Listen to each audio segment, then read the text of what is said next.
My name is Dr. Maxwell Blair. For 15 years, I believed my marriage was impenetrable, a fortress against the world's chaos. As an infectious disease specialist, I was blind to the most dangerous pathogen festering in my own home. That delusion shattered just 9 days ago. I returned early from a DC symposium, intending a romantic surprise for Melinda.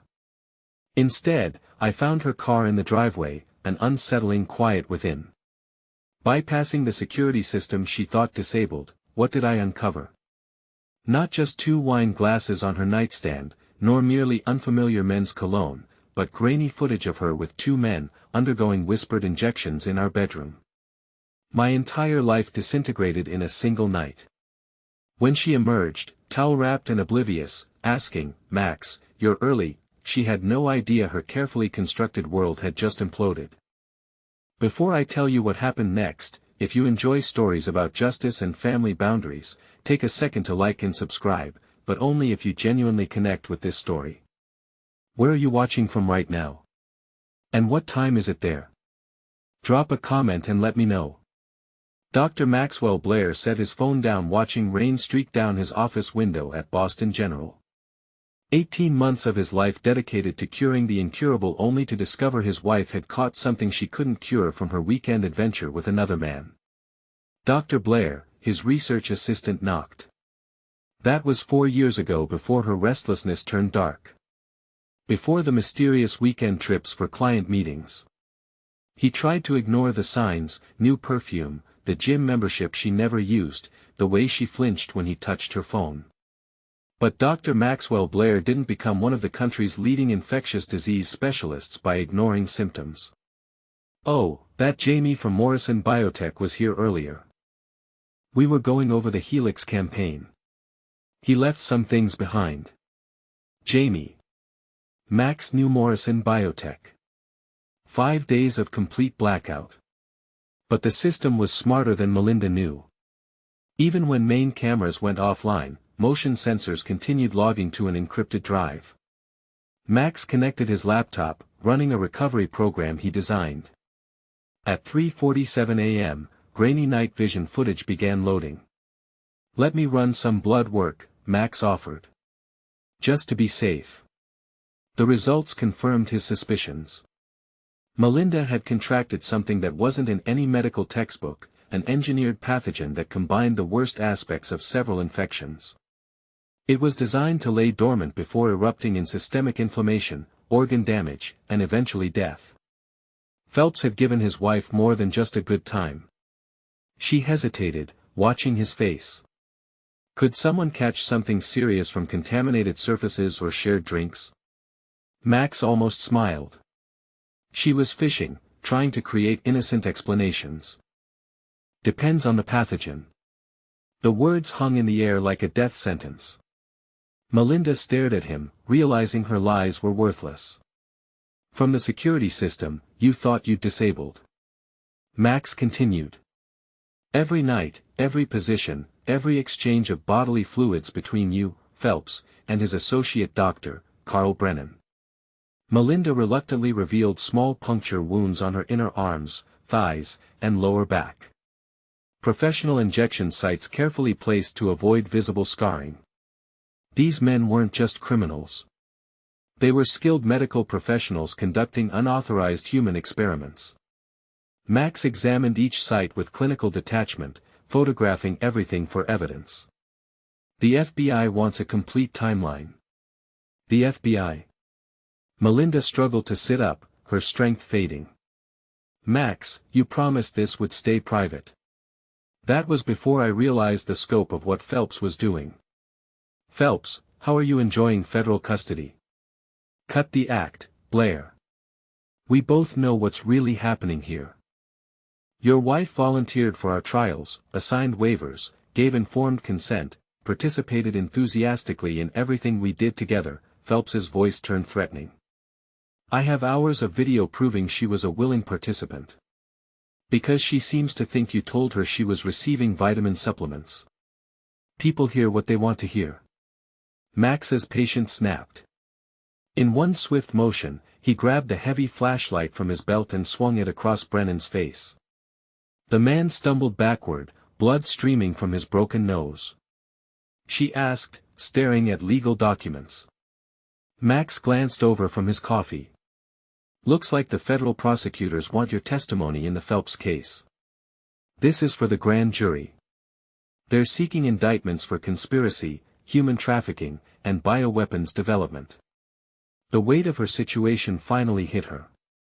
Melinda collapsed onto the couch, sobbing uncontrollably. What's going to happen to me? Federal conspiracy charges carry up to 20 years in prison. Max sat beside her, his voice gentle now. This was a complete fabrication. Max could treat Melinda any time he chose, but she didn't know enough about federal law or medical protocols to challenge his explanation. So, you're just going to let me die? I'm going to let the justice system determine your fate. The courtroom was packed for Melinda's arraignment. The experimental pathogen had progressed to systemic organ failure and prison medical facilities were inadequate. Her attorney filed an emergency motion for compassionate release. Max testified against the motion. Your Honor, he explained to the court. Mrs. I'm dying. Yes, you could save me. I know you have the cure. Max sat down beside her bed. Yes, I do. Inside were copies of the medical waiver she'd forged 3 years earlier. You knew, she realized you've known for years about the insurance fraud. I knew about everything, Melinda. I just chose to ignore it because I loved you. But love has limits. Science continued. Justice had been served. As his plane lifted off from Chicago, Max looked down at the city lights below and felt something he hadn't experienced in months. Peace. The disease that had infected his marriage was finally cured. The CDC liaison is here. The man who entered wore a crisp black suit with a briefcase handcuffed to his wrist. Dr. Blair, I'm Agent Rodriguez. We need to discuss Project Lazarus. The house felt different when Max returned from DC 9 days later. He'd taken an earlier flight wanting to surprise Melinda. The surprise was on him. Mel, he called out. No answer. They'd been flagged by the FDA for questionable practices. He'd warned the ethics board about them personally. Jamie Martinez? Max asked, opening the bathroom drawer. Martinez? Max watched his wife unlock the door, admitting 2 men. Even in pixelated green-tinted video, he recognized one immediately. Andrew Phelps, Morrison Biotech's lead investor and the same man Max had reported to federal regulators. The timestamp showed they'd stayed until dawn. Max fast-forwarded through recovered files. He'd given her a death sentence. Max stared at the lab results, feeling something cold settle in his chest. For 18 months, he'd worked to cure diseases. Now he had the power to withhold that cure. Dr. Blair, the patient in room 12, is asking for you specifically. Some infections require more intimate contact. Color drained from Melinda's face. What do you mean? Close physical contact, skin-to-skin transmission, the kind of contact you might have during business meetings with clients. Max's voice remained clinically neutral. Oh, God. Melinda buried her face in her hands. God can't help you now, but I might be able to. Max reached across the table, lifting her chin until she met his eyes. If you're completely honest with me about everything. Have you experienced any symptoms since the injections began? Fatigue, joint pain, some skin irritation, but Andrew said those were normal side effects. And you believed him? He's a doctor. He showed me his credentials, his research publications. He's been using American citizens as test subjects for military-grade bioweapons. This is national security. But what about me? What about my treatment? Max's expression hardened. What do you want? Max asked. I want you to retract your statement to the FBI. Claim you misunderstood what was happening. Say your wife was simply having an affair, nothing more. You scumbag. Brennan clutched his face. You fractured my nose. Good. That'll give you something to remember me by. Max turned the page. It says here, you're being called as a material witness. Melinda's face went pale. Material witness? That makes it sound like I was involved in the crimes. Weren't you? But there might be a way to minimize the damage. The divorce papers arrived the same day as Melinda's termination notice from Morrison Biotech. Max had timed both perfectly, ensuring maximum psychological impact. You're divorcing me? Melinda confronted him in his study. Max sat in the gallery watching his wife stand before the federal judge in an orange jumpsuit. Her condition had deteriorated visibly. She needed help walking, and her skin showed clear signs of systemic infection.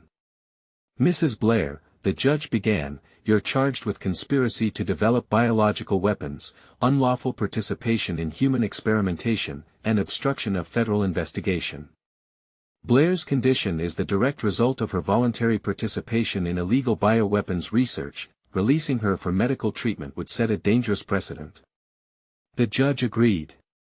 Motion denied, but Max wasn't finished. That afternoon, he met privately with the prosecutor. I have additional evidence about Mrs. Then why won't you help me? Because you destroyed everything we built together. You betrayed our marriage, our trust, our future. His voice remained clinically calm. You participated in bioweapons research that could have endangered innocent people. So, you're just going to let me die? Max paused at the door. I'm going to let you face the consequences of your choices. Just like you let our marriage die when you chose money and excitement over commitment and honesty. He walked out without looking back.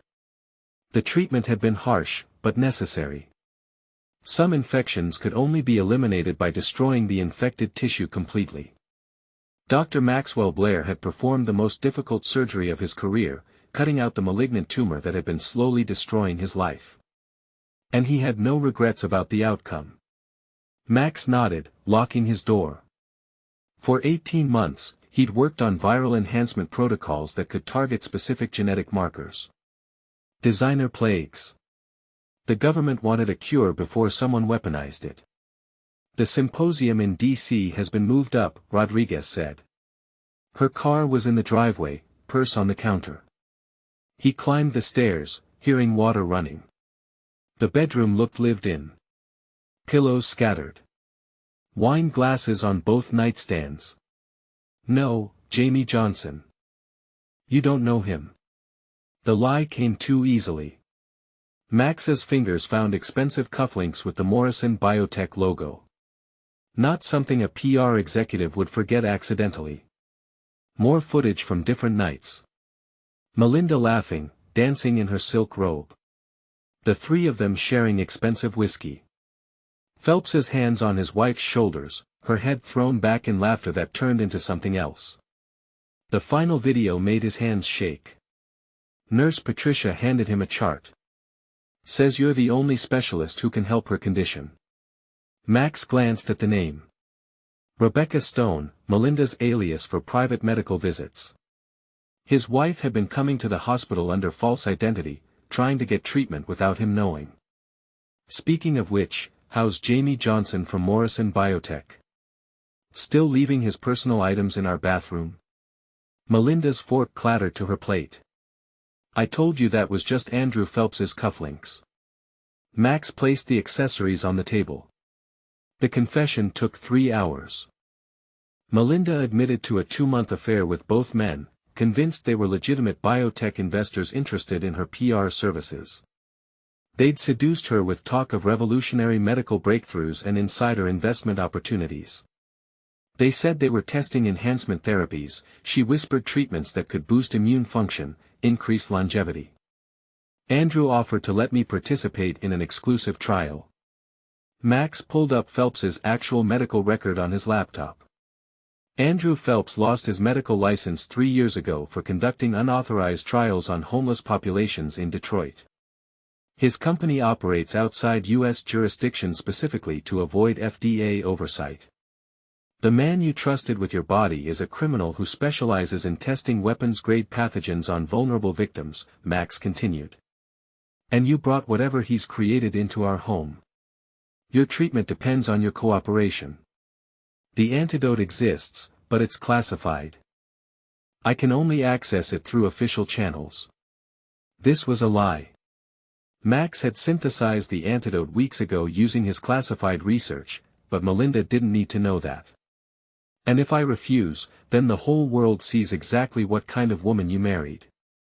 Max smiled coldly.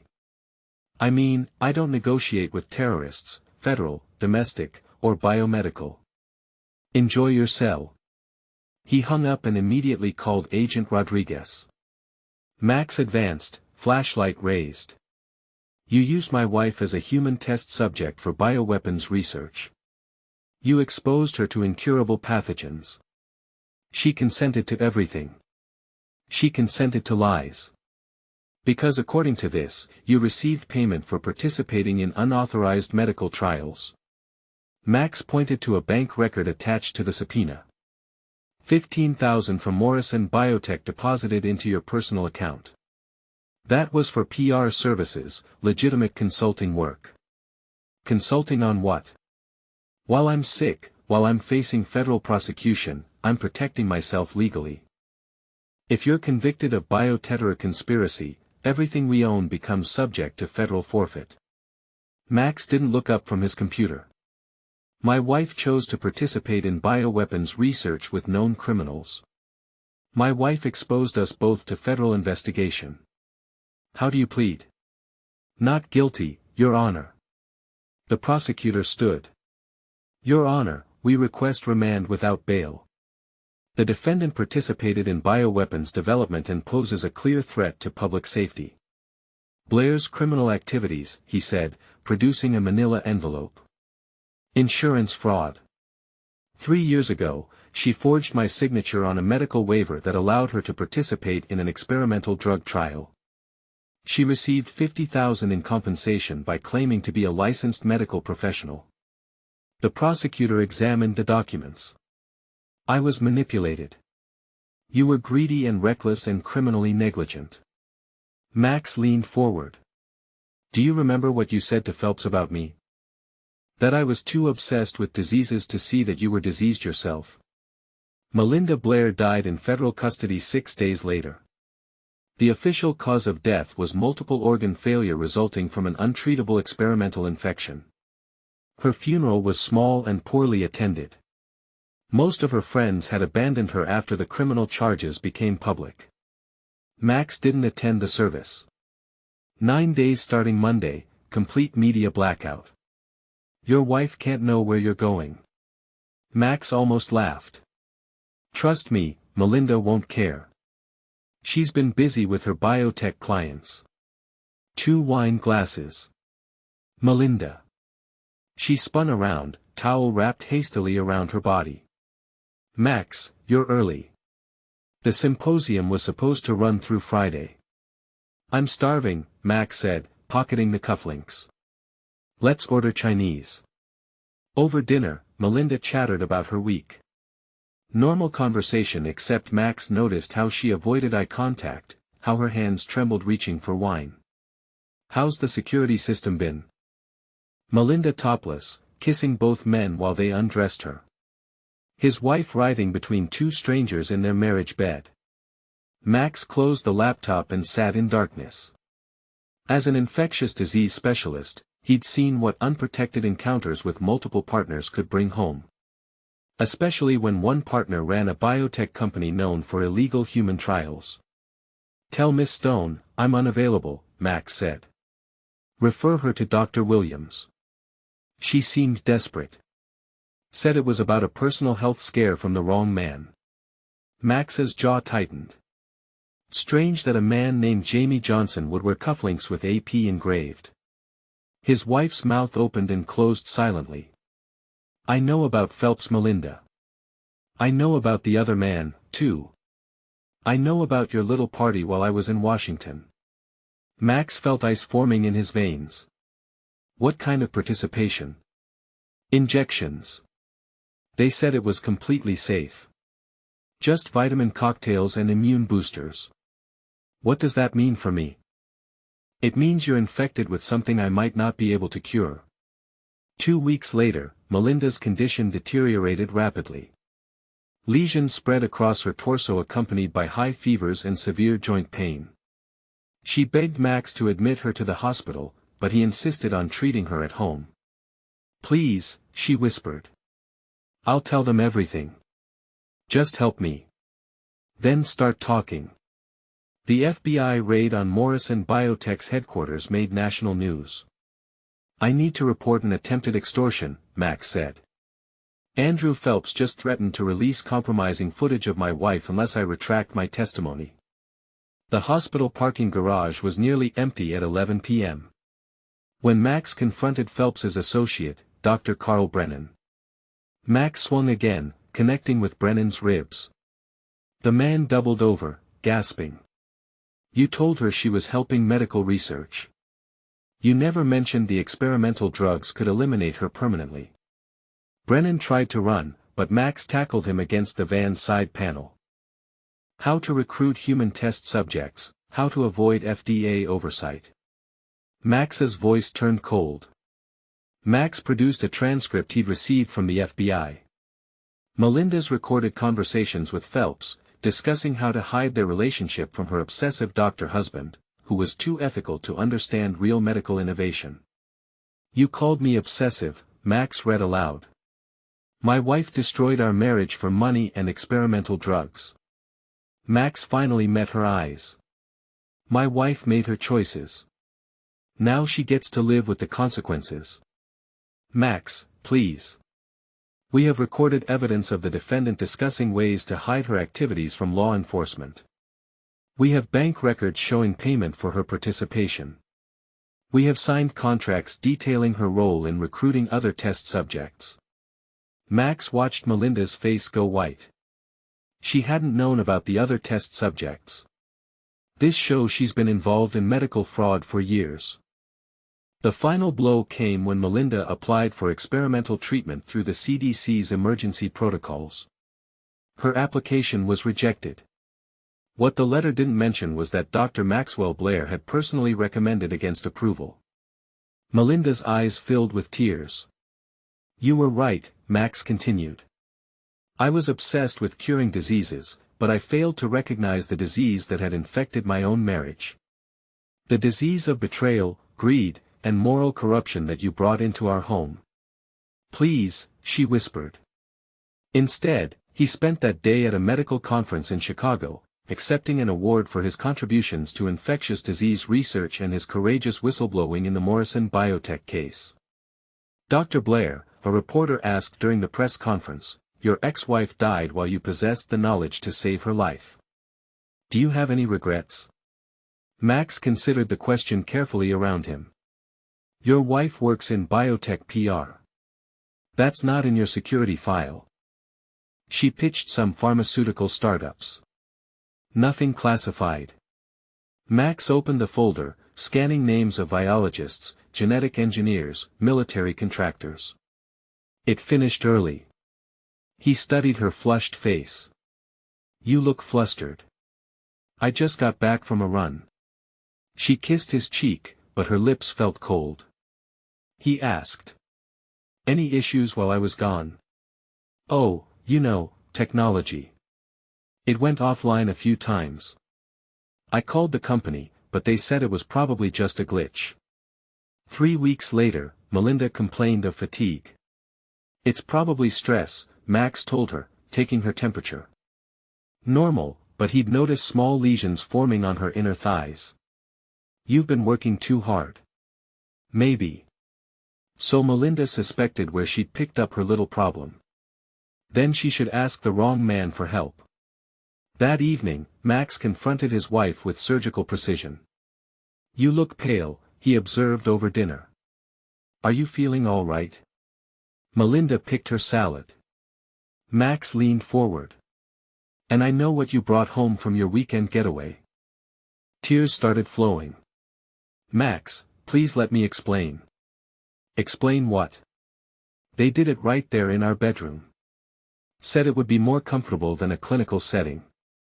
They injected you with experimental drugs in our house. Melinda nodded miserably.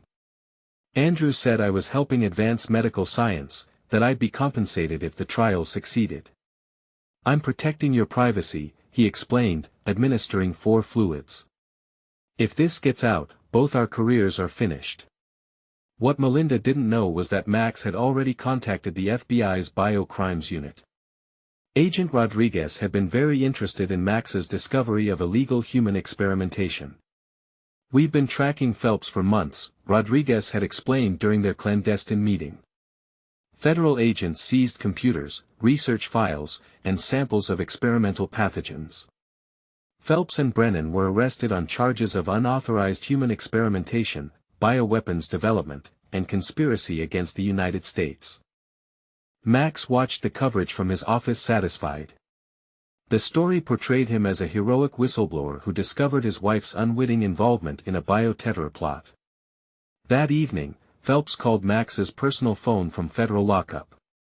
The man was trying to flee the country, loading scientific equipment into a rented van. Going somewhere, Carl? Brennan spun around, nearly dropping a case of veal samples. Dr. Blair, I was just running away like a coward. The metal dented from impact, and Brennan slumped to the concrete. Please, Brennan wheezed. I can give you the complete antidote formula. Save your wife's life. Max knelt beside him. I already have the antidote. You said I was too diseases focused to see that you were diseased yourself. Quote, ironic, huh? Melinda's hands trembled as she recognized her own words. I was joking. I didn't mean. Max slammed down another document. Your employment contract with Morrison Biotech signed 8 months ago. I know I made mistakes, but I'm dying. The symptoms are getting worse every day. If you don't treat me soon, I can't treat you. The experimental pathogen you contracted isn't covered by any standard medical protocol. Treatment would require accessing classified research materials. Furthermore, the prosecutor continued, the defendant is currently infected with a weapons-grade pathogen that could spread to the general population if she's released. Remand granted. Trial date set for 8 weeks from today. As federal marshals led Melinda away, she looked desperately toward Max. He met her eyes and mouthed silently, you did this to yourself.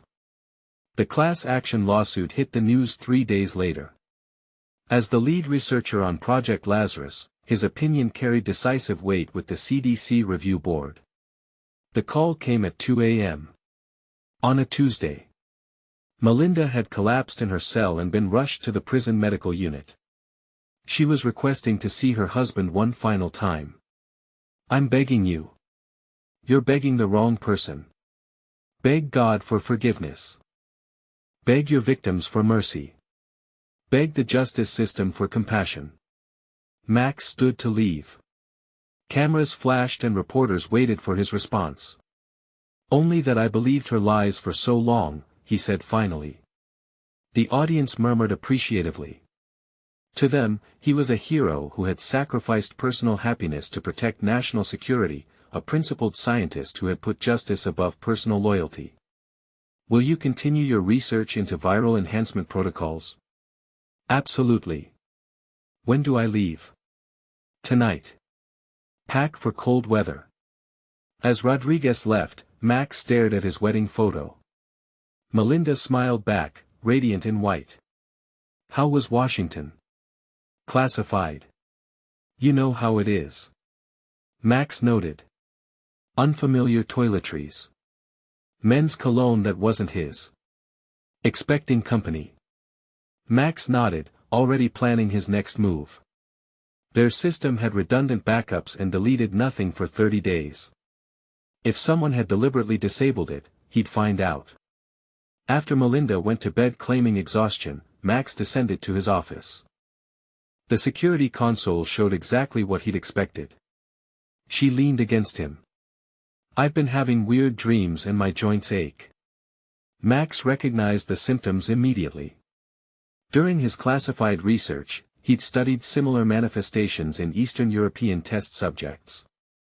Phelps's company had been experimenting with enhanced viral mutations, creating infections that could slip past normal immune responses. Just tired. Maybe I'm coming down with something.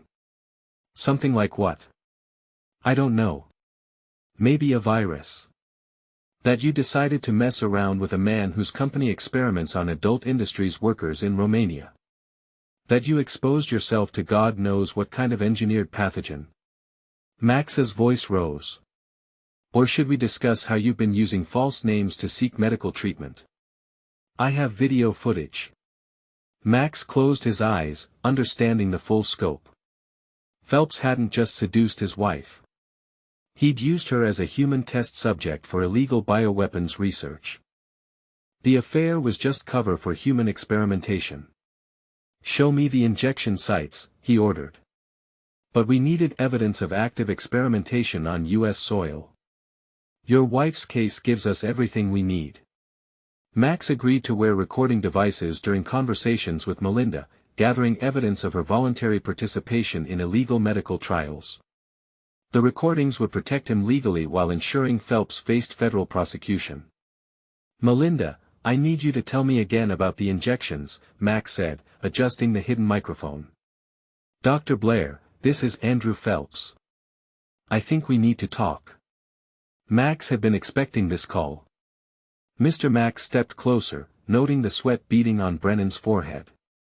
Leaving your research partner to face federal prosecution alone. Your wife was enthusiastic about participating. She understood what she was getting into. Really? What I want is justice. Because you brought her into this, now you'll burn with her. The subpoenas arrived on a Tuesday morning. Melinda opened the certified mail with shaking hands. Her condition now requiring daily medication just to function. What is this? It lists your job responsibilities as discrete client relations and specialized testing coordination. It means you weren't just having an affair, Melinda. You were an employee, a paid participant in illegal human experimentation. Max's voice turned deadly quiet. Which makes you a co-conspirator in federal bioterror crimes. Max's expression remained neutral. Materials I can only access for authorized patients. I can't. You're under federal investigation for bioterror crimes. Providing you with classified medical treatment would constitute obstruction of justice. 17 victims of Morrison Biotech's illegal human experimentation had come forward, seeking damages for medical harm, emotional trauma, and civil rights violations. Melinda Blair was named as a defendant. The financial damages sought exceeded $12 million. Even if Melinda were acquitted of federal charges, the civil lawsuit would destroy her financially for life. 6 weeks into her federal detention, Melinda's condition became critical. Max arrived at the federal detention center as dawn broke over Boston. Melinda lay in the medical ward connected to machines that monitored her failing vital signs. She looked 20 years older than her actual age. Max, she whispered when he entered. Thank you for coming. But don't beg me. I'm just a doctor who's finally learned to recognize when a patient is beyond saving. He placed an envelope on her bedside table. Your insurance fraud case files. Thought you might want to review them before your final court appearance. Melinda opened the envelope with trembling hands. The work is too important to abandon because of personal tragedy. Max smiled slightly. In fact, my wife's case proved how critical it is that we stay ahead of those who would weaponize medical research for criminal purposes. After the conference, Max drove to the airport. His phone buzzed with a new message from the CDC, a consultation request for a patient in Seattle who had contracted an unusual infection during overseas travel. Life went on.